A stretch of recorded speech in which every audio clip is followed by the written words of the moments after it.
Sarah Davis, and I'm excited to present to you some of Robert Aldridge's love songs, recently published by Edition Peters. Some of you may remember when he was here last in 2010 in the summer. This is what his published version of the songs looked like. They were sort of premiered at that time, but they weren't yet published, so it says official now. Aldridge was a composer in residence for the inaugural season of CU Now here in Boulder in 2010. He and 2011 CU New Opera Works composer in residence, Herschel Garfine, are nominated this year for a Grammy for Best Contemporary Classical Composition and Best Engineered Album Classical for their opera El Morgante. Robert Livingston Aldridge was born in Richmond, Virginia in 1954. He holds degrees from the Yale School of Music, the New England Conservatory of Music, and the University of Wisconsin at Madison, and currently serves as the chair of the Department of Music at Montclair State University, where he also teaches composition and theory. His 60-plus works have been performed all over the United States and Europe, as well as in Japan and Australia. For his collection of 15 love songs, Aldridge chose poems which reflect varied perspectives on love, from bitter, celebratory, regretful, detached, mysterious, impassioned, inspired. Each song was composed in a single day, inspired by visceral responses to these poems. Though the cycle was premiered by a tenor, the songs were easily accessible for both genders and many voice types. The current edition was published in 2011 for high voice and piano, but a medium voice edition is forthcoming. Even in the high key, the range of the cycle as a whole varies greatly, so prospective performers should be aware of the demands of the range, which extends from B-flat 4, below B-flat, to an optional interpolated B-flat 6. And a few of the songs have a high tessitura. An additional song called Saga Love, which is a poem about love late in life, is set for voice and four-hand piano. It was composed as an encore piece for the tenor who premiered the set. So it's even though this says 15 songs, it has 16. The composer has given permission for the performer to present all the songs as one cycle or to choose from it at his or her discretion. Since all the poems deal with the subject of love, a number of subsets can be extracted, and I propose the following set. When We Two Parted, with text by Lord Byron, in the neo-Baroque pop style. Christina Rossetti's A Birthday as a gospel tune. Jenny Kissed Me by Leigh Hunt as a classical etude. Andrew Young's Beauty and Love as a hymn-like chorale. And Alms by Edna St. Vincent Millay in the bossa nova style. Since any number of songs from this set can be grouped with the love song's theme, I propose that this set has the added appeal of incorporating contrasting musical styles. Today I'd like to discuss the elements of musical style in each song, how the styles relate to the poetry, and what skills or techniques a performer must conquer before performing these pieces. The poems of these Victorian, neoclassic, romantic, and early modernist poets often seem dated, with language that is unfamiliar to the modern ear. Setting these texts to more contemporary musical styles may seem arbitrary on the surface, but through the work of dissecting the poems and deconstructing the elements of musical style, a strong argument can be made that these are symbiotic musical choices, and each poem is modernized and made familiar by Aldridge's setting. The opening of my set is When We Two Parted by Lord Byron. The poem describes the end of a secret, possibly illicit affair, and it seems that Lord Byron was familiar with such a feeling. Allegedly, he had an affair with his half-sister Augusta, which ended in his self-imposed exile to Switzerland, then to Italy, and finally to Greece, where he died. There's his handsome face. Infamous for his Byronic personality as a dark, aloof, tortured, and moody misanthrope, he was also a courageous and brilliant man. He was a hereditary baron and one of the highest-ranking poets in England in his time. Though Lord Byron is often identified with the Romantic period, his style is similar to that of the neoclassic poets. When We Two Parted is an early poem and one of his most famous. Hundreds of songs and musical pieces have been set to his text by composers ranging from Hector Berlioz to Leonard Cohen. Yeah, what a few. Aldridge set Lord Byron's poem in a neo-Baroque pop style with an ostinato bass. It is reminiscent in feel to French film music of the 1960s, much like the film music of Paul Mizrachi from the film Alphaville, for example, early Michel Legrand, or Philippe Sartre from the film Beaupère, which we will listen to now.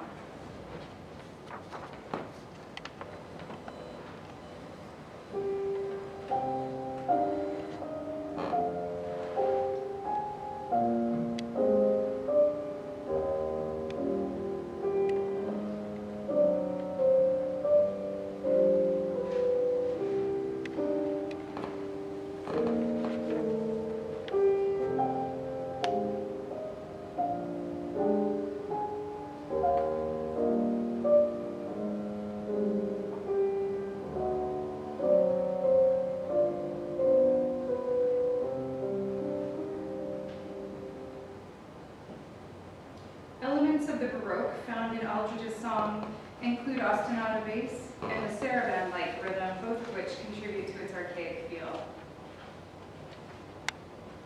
At the opening, there is this descending stepwise movement in the bass that recurs regularly throughout the piece, sometimes in fragments, but most often the scale is found intact.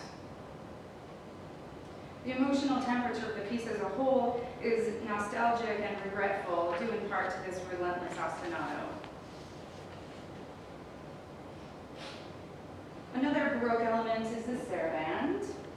The rhythmic pulse is triple meter, but at the opening, the second eighth note in each triplet is tied, as you can see, giving the feel of dragging the foot in a saraband dance. Another loose saraband rhythm of repeating 8th, dotted 8th, 16th note patterns is heard as in the voice, which you can see on the bottom, and centers around the pitch B flat. Aldridge alters this rhythm only slightly throughout and only to accommodate the text. Another kind of fun film fact about this piece is that there is a possibly unintentional film reference in measure 60, where the right hand of the piano seems to quote the main theme from Moon River, which was composed in 1961 by Henry Mancini for the film Breakfast at Tiffany's. And Beth is going to play that for me now.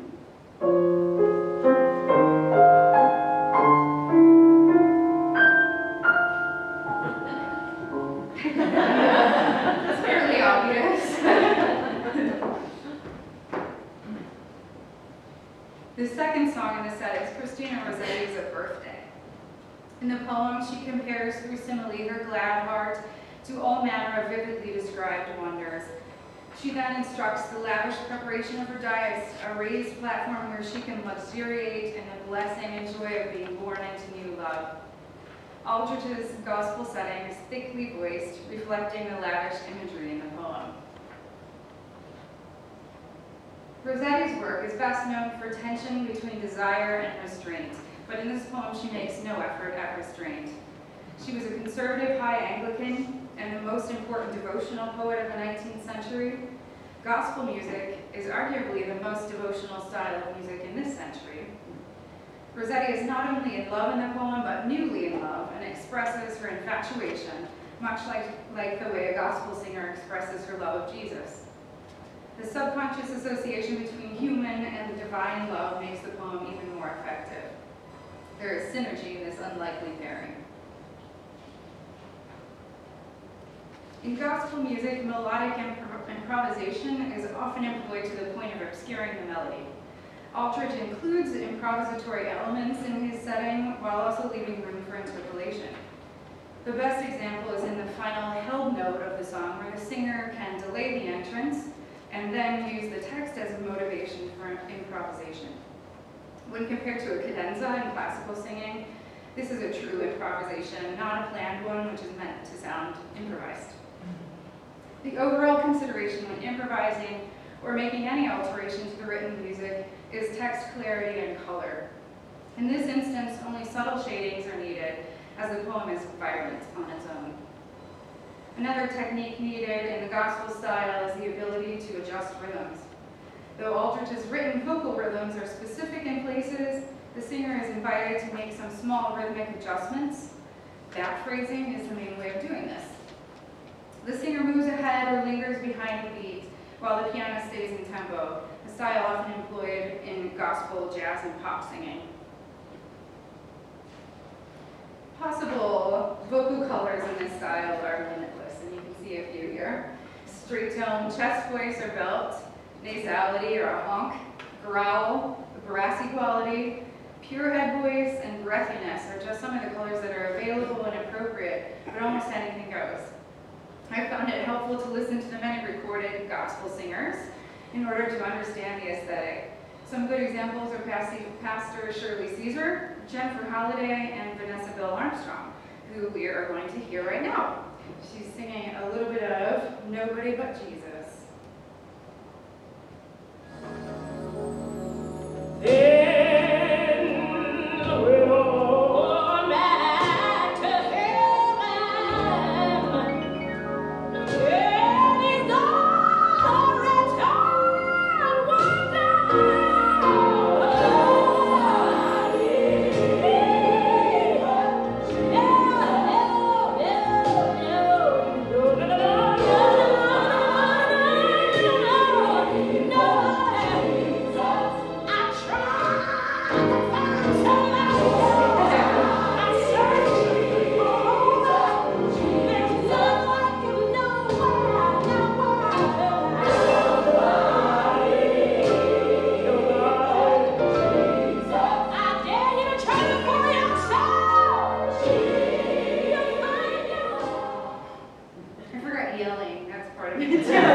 There are a few stories about the conception of this poem, but the most popular one is that it followed a period of illness.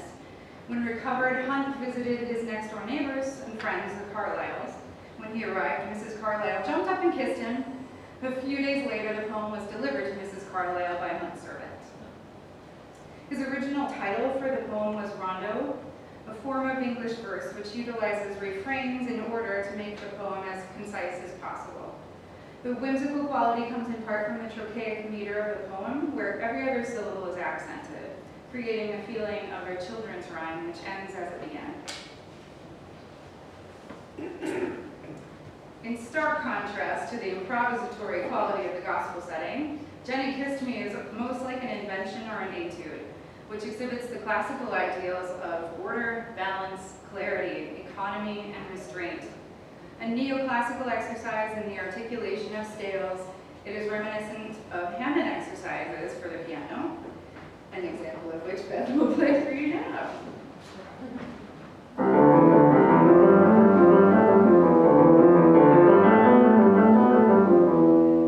And compare that to the opening few measures in the Aldridge song.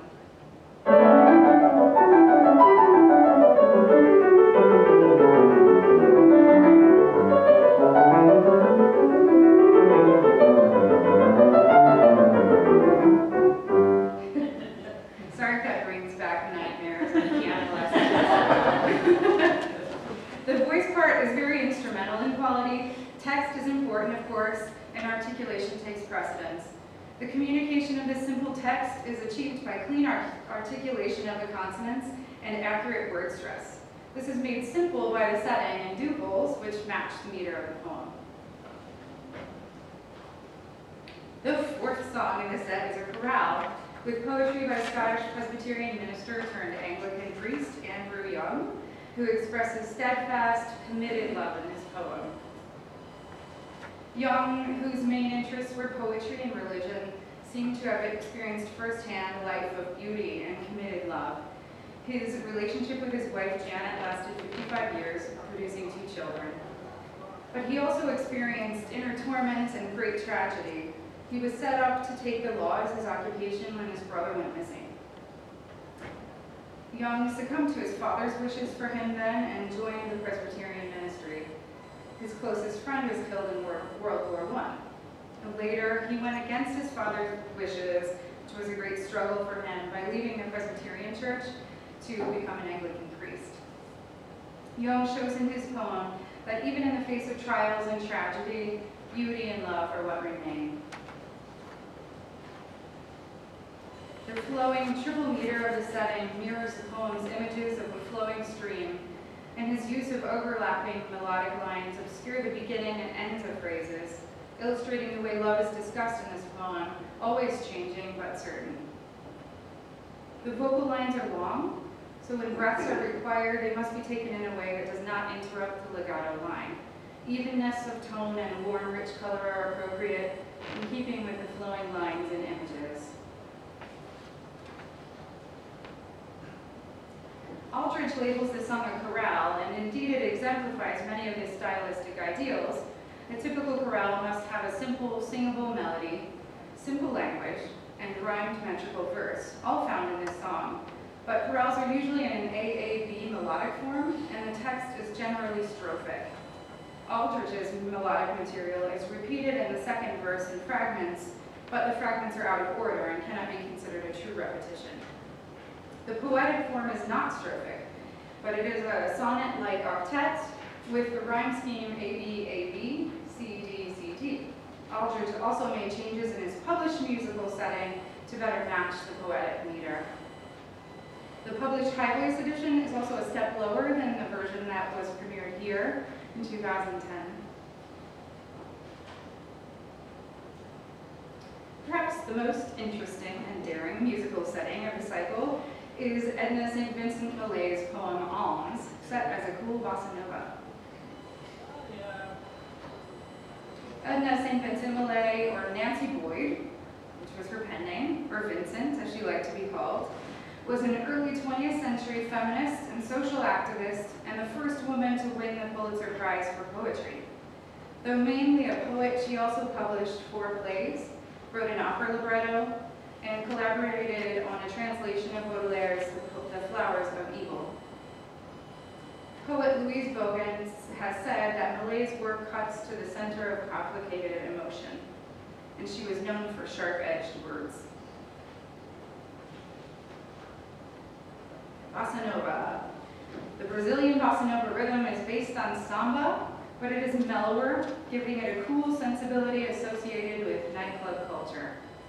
The vocal style of bossa nova is natural and mellow, even breathy. Vibrato should be minimal and can be added at the ends of phrases, but with less amplitude than in classical or music theater singing. Gerard Beag writes the following in regards to bossa nova vocal technique: strongly contrasting effects, loudness of voice, fermatas, or scream-like high pitches are generally excluded from a proper bossa nova singing style. The singing should flow in a subdued tone, almost like the normal spoken language. We would hope maybe all vocal styles would be kind of like that. Maybe not. As in the gospel style, back phrasing can be used in bossa nova, and musical silence can be accentuated, where Aldridge sets rests in the middle of phrases. This type of suspended phrasing is a stylistic element of bossa nova, and it is written in by Aldridge, but can be exploited further to better communicate the text, especially in lines with alliteration, and there are a lot of those in Millay's poem. Here you can see the similarities and differences between a typical bossa nova rhythm and the one Aldridge uses.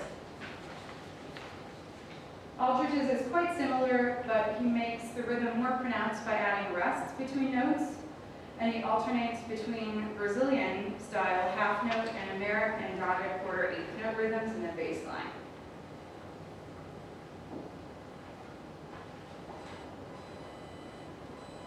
I hope you have found this information useful, that you feel inspired to tackle some vocal styles which may be outside the realm of classical music.